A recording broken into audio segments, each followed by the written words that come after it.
তো ফার্স্টে guys skip না করে এই ভিডিওটা সম্পূর্ণ দেখেন। এই আর ভাইরা আমি এতদিন নিজের ভাই মনে করতাম, সে যে এত বড় স্বার্থপর আর বেঈমান, সে যদি তার আসল রূপ না দেখাইতো তাহলে হয়তো আমি কোনোদিনই জানতে পারতাম না। আর আমি জানি আপনি আমার সব ভিডিও দেখেন আর এই ভিডিওটা দেখতেছেন। যাই হোক, এই ভিডিওতে আমি আপনার নাম বললাম না, নাম বলে আমি আপনাকে কারো কাছে ছোট করতে চাই না। কিন্তু ভাই একটা প্রশ্ন রইল আপনার কাছে, আমি আপনার কাছে কি এমন চাইলাম যে আপনি আমাকে মানা কইরা দিলেন? একটা ভিডিও তো চাইছিলাম যে আমি গেমে ব্যাক করছি, এই ভিডিওটা আপনি সবাইকে জানাই দেন যে নাইম আলম গেমে ব্যাক করছে, কিন্তু আপনি সেটা করলেন না। বুঝেছি ভাই, এখন তো আপনার অনেক সাবস্ক্রাইবার আর আমাকে নিয়ে একটা ভিডিও বানাইলে তো সেটা আপনার মান সম্মানে বাঁচবে। একটা ছোট ক্রিয়েটারকে নিয়ে কেউ কি ভিডিও বানায়? যাই হোক, না বানাইলে সমস্যা নাই। আর একটা কথা সবসময় মনে রাখবেন, এই খারাপ দিন আমার সবসময় থাকবে না। তবে একটা সময় কিন্তু আপনি আমার সাথে ভিডিও বানানোর জন্য পাগল ছিলেন, আর আমি কিন্তু আপনার সাথে ভিডিও বানাইছি, কখনো ফিরাই দিই নাই। তবে আপনি আমাকে ফিরাই দিলেন, এই কাজটা কিন্তু আপনি ভালো করেন না। তো গাইস কি বুঝলেন, মানুষ শুধু মানুষের স্বার্থের জন্য ব্যবহার করে।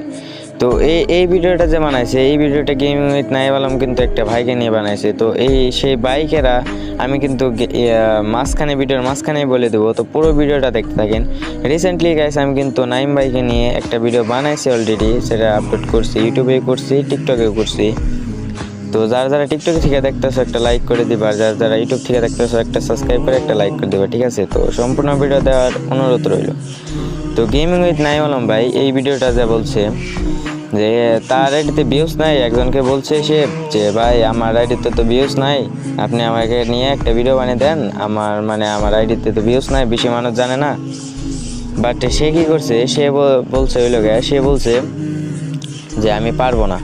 তো সে গেমিং উইথ নাইম আলমের ক্যাপশনে লেখা আছে আর এটার মানে কিন্তু বোঝা যায় আমাদের সবার প্রিয় মিস্টার টিবলার কিন্তু আমার একটা ফেভারিট ইউটিউবার। তো গেমিং উইথ নাইম আলম ভাই কিন্তু যখন টিবলারে তেমন একটা ফ্যান ফলোয়ার ছিল না, তখন থেকে কিন্তু গেমিং উইথ নাইম আলম ভাই ইউটিউব চ্যানেলে যাত্রা শুরু করে। তারা কিন্তু একসাথেই কিন্তু ভিডিও মেক করতো, আমি দেখতাম মাঝে মাঝে। তো এখনও কিন্তু দেখি টিবলার ভাই কিন্তু একটা ভালো মানুষ, যথেষ্ট ভালো মানুষ আমি জানি। তো গেমিং উইথ নাইম আলম ভাই কিন্তু টিবলার ভাইকে বলে যে আমাকে নিয়ে আবার একটা ভিডিও করে দেন, তো আমার আইডিতে তো এখন ভিউজ নাই, আমাকে নিয়ে একটা ভিডিও করে দেন, দেখি মানুষ আমাকে এখন পর্যন্ত বেশি মানুষ চিনে না, চিনবে আর কি। তো সে কিন্তু ডাইরেক্ট মানা করে দেয় যে আমি পারবো না ভিডিও করতে। তো গেমিং উইথ নাইম আলম ভাই এটা নিয়ে কিন্তু একটা ভিডিও বানায়, এটা নিয়ে মিস্টার টিপলারকে নিয়ে কিন্তু অনেক ভিডিও বানাচ্ছে। আমি কিন্তু কাউকে হেট করে কথা বলছি না, অ্যাজ এ গেমার হিসেবে আমার ফ্যান ফলোয়ার থাকুক বা না থাকুক, আমার যেটা ভালো মনে হয়েছে আমি কিন্তু সেটা বলতেছি। আমি গেমার, তো আমার কিন্তু ফ্যান ফলোয়ার এতটাও নাই, তো যাও আছে